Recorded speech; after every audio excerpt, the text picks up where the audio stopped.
The Impala dominated the full-size car space in the United States in the early 60s, but Chevrolet's efforts to get this nameplate right also helped other models in its lineup. The GM brand's full-size strategy included more than the Impala. The Bel Air, which gave birth to the Impala in 1958, and the Biscayne, a more affordable alternative to the premium sibling, commanded a valuable market share in the American market. To understand the appeal of the Biscayne today, and especially this 1962 example that began life as an Oregon State Police car, we need to take a step back into the era that produced it. The early 1960s were a golden time for American full-size cars. The nation was booming economically, families were growing, and the interstate highway system was expanding at a rapid pace. With more space to travel and more money in consumers' pockets, demand for large, stylish, and powerful cars exploded. Chevrolet, always the volume brand within General Motors, found itself in an enviable but challenging position. It had to appeal to a wide spectrum of buyers, from budget-conscious working-class families to affluent professionals seeking status and style. The way Chevrolet structured its lineup reflected this diversity. At the top sat the glamorous Impala, dripping in chrome and bristling with options. In the middle, the Bel Air offered a balanced mix of affordability and flash. At the base sat the Biscayne, a car that sacrificed luxury for utility but still carried the bones of Chevrolet's full-size excellence. The Biscayne was often the preferred choice for two reasons. First, it was more affordable than the Impala, so if someone wanted the stylish approach of Chevrolet's Superstar, they could get it without paying a hefty price. Second, because it lacked the premium bells and whistles of the Impala, the Biscayne was lighter, so its performance on the track was better. Chevrolet understood that many buyers, including government agencies, police departments, taxi fleets, and budget-minded families, wanted a car that could withstand abuse and deliver consistent performance. The Biscayne filled that role perfectly.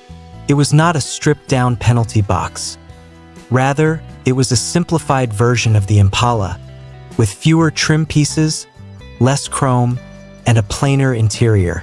Yet under the skin, it offered the same sturdy full-size chassis, the same range of powerful engines, and the same mechanical durability that Chevrolet was known for. This particular Biscayne was born in 1962 as an Oregon State Police car, and fortunately, whoever owned it after its retirement properly cared for it. Police cars of this era were often subjected to punishing duty cycles, long idling hours, sudden bursts of acceleration, high-speed pursuits, and constant wear on brakes and suspension. Many were discarded after a few years, their value drained by heavy use. That this example survives in nearly spotless shape is remarkable in itself. Even more impressive is the way it appears to have been maintained or restored over the years. It's now in nearly flawless condition, and while no specifics were shared by eBay seller LilyKate88, it's obvious this Biscayne has already received a refresh. The paint looks too good to be original, and if I were you and wanted this Biscayne, this is the first thing I'd check. A car like this could have been resprayed decades ago, or it may have recently gone through a careful restoration that revived its appearance without erasing its history. The undercarriage also looks clean, and the cabin is spotless, so I'm almost certain this Biscayne was the recipient of a meticulous restoration finished not long ago. This is something the seller must clarify before buyers can make an offer, so contact them for additional details if you're ready to join the Chevy full-size owner group. Police cars, by nature, were ordered with very little in the way of luxury options. Most departments chose the most basic interior trims, heavy-duty suspension, upgraded brakes, and powerful engines. Comfort was secondary to functionality. For a car like this to have survived with such clean lines, tidy upholstery, and presentable finishes suggests a labor of love by a restorer who valued not only the Biscayne's history but also its role as an unsung hero of the Chevrolet lineup. No information was provided on the engine, but the eBay summary indicates it's a 327 that runs, drives, and stops well. I wouldn't be surprised to learn that it has already been rebuilt or received substantial work. So send your mechanic to open the hood and check everything happening in there before you contact the seller with an offer. The 327 small block V8 was one of Chevrolet's most versatile and respected engines of the era. Introduced in 1962, it was available in multiple states of tune, ranging from mild two-barrel carburetor versions to high-performance four-barrel variants with solid lifters. Police departments often ordered the more powerful configurations, as performance was a necessity when pursuing speeders or criminals. In stock form, the 327 could deliver anywhere from 250 to 340 horsepower, plenty of muscle for a full-size sedan. Its reputation for durability and easy maintenance made it a favorite among mechanics and hot rodders alike. That this Biscayne still runs well today is a testament to the strength of Chevrolet's engineering and perhaps the care of its previous owners. It's not a secret that Biscaynes are not as desirable as Impalas, but the owner of this specimen is committed to letting it go. That's why they posted the car on eBay without a reserve, meaning that when the auction ends, the person who submitted the highest offer will take it home with no further questions asked. This no-reserve strategy reflects both confidence in the car's appeal and realism about the Biscayne's place in the collector market. While Impalas, especially SS models with big block engines, command sky-high prices at auctions, Biscaynes tend to fly under the radar. But for those who know, that's part of the charm. A Biscayne offers nearly the same driving experience, the same mechanical bones, and arguably more authenticity, particularly when it comes in a form as rare and evocative as a former police cruiser. Unsurprisingly, the car has already caught the attention of many people online, but we're still only a few hours into the auction. The top offer is $170, but this obviously won't be this car's selling price. The owner did not configure a higher starting bid, so until the auction gets more traction, it's not unusual to see such offers. Over the next several days, as word spreads and serious bidders enter the fray, the price will rise substantially.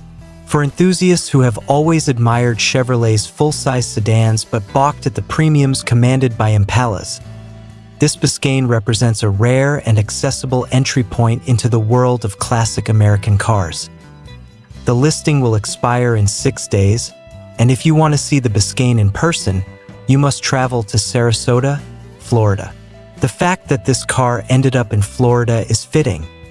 The state has long been a haven for classic cars, with its warm climate, large retiree population, and thriving collector community. Many classics make their way there, either as cherished possessions of retirees who moved south or as auction offerings that found new homes in the Sunshine State. A police-spec Biscayne, clean and ready to drive, will surely stand out at any local car show or cruise night, sparking conversations about its history and the broader story of Chevrolet's dominance in the full-size market. One of the most fascinating aspects of cars like the Biscayne is how they blur the line between everyday workhorse and collector's item. Back in the early 1960s, a police officer assigned to patrol duty in Oregon probably viewed his Biscayne cruiser as nothing more than a tool, no different than a service revolver or a radio. It was reliable, sturdy, and fast enough to keep up with offenders on the new highways. No one at the time would have imagined that 6 decades later, enthusiasts would celebrate these very same cars as valuable survivors of an era when American automobiles were both massive in scale and deeply influential in culture. Yet this is precisely why the Biscayne is so compelling today. It represents history not just in its design and engineering, but in its lived experience as part of everyday American life. The Biscayne, more than the Impala, became a favorite among municipal and government buyers because of its balance between cost and performance. Fleet managers knew they could save money by avoiding the extra trim, chrome, and plush interiors of the Impala. What mattered was the strength of the frame, the durability of the drivetrain, and the ease of service. Chevrolet delivered all of that in spades. Even the plain vinyl seats, while lacking the glamour of leather, were hard-wearing and easy to clean, perfect for a police force or taxi operator. In retrospect, this utilitarian character has become part of the Biscayne's charm. While an Impala SS might dazzle with its sparkle and luxury, the Biscayne wins hearts with its honesty and toughness. For modern collectors, this contrast has created an interesting dynamic. On one hand, Biscaynes remain more affordable, often priced significantly lower than comparable Impalas. On the other hand, their scarcity in good condition has begun to attract attention.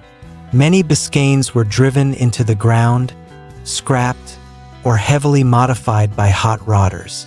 Surviving original or carefully restored examples are now rare, and rarity has a way of influencing value. Police package Biscaynes, in particular, hold a special allure. They represent not just the standard production run, but a specialized breed built for speed and endurance. Finding one in clean condition, like the Oregon example, is like uncovering a hidden piece of Chevrolet and American law enforcement history. Driving one of these cars today is a unique experience. The 327 under the hood delivers smooth, tractable power with a deep V8 rumble that instantly connects you to the golden age of American performance. The steering is slower and heavier than modern cars, but it provides a sense of solidity that inspires confidence. The suspension, tuned for durability rather than refinement, soaks up bumps with ease yet keeps the car stable at highway speeds. On long stretches of open road, the Biscayne feels at home, its big body gliding along with surprising grace. It is not a sports car, but then again, it was never meant to be. What it offers instead is the sense of commanding the road, a feeling that comes only from driving a full-size American sedan of the ERA.AT car shows. A Biscayne like this often attracts a different kind of crowd. While the Impalas gather admirers who appreciate their glamour, the Biscayne draws enthusiasts who love stories of authenticity and purpose. Someone might share memories of riding in the back of a taxi in the 1960s. Another might recall a family member working as a police officer behind the wheel of one, and others might simply appreciate its clean lines and muscular stance without the distraction of chrome excess. This variety of reactions shows how the Biscayne resonates with people on multiple levels. It's both a cultural time capsule and a functional machine. As the auction in Florida ticks toward its close, potential buyers are weighing all of these factors. They know they are not just bidding on a car, but on a piece of American history. Whoever ends up with this 1962 Biscayne will not only own a beautifully maintained classic, but also carry forward the legacy of Chevrolet's full-size dominance and the unsung role the Biscayne played in shaping that story. It may never eclipse the Impala in fame, but for those who understand its significance, the Biscayne offers something even more valuable: authenticity, resilience, and a connection to a world that once was.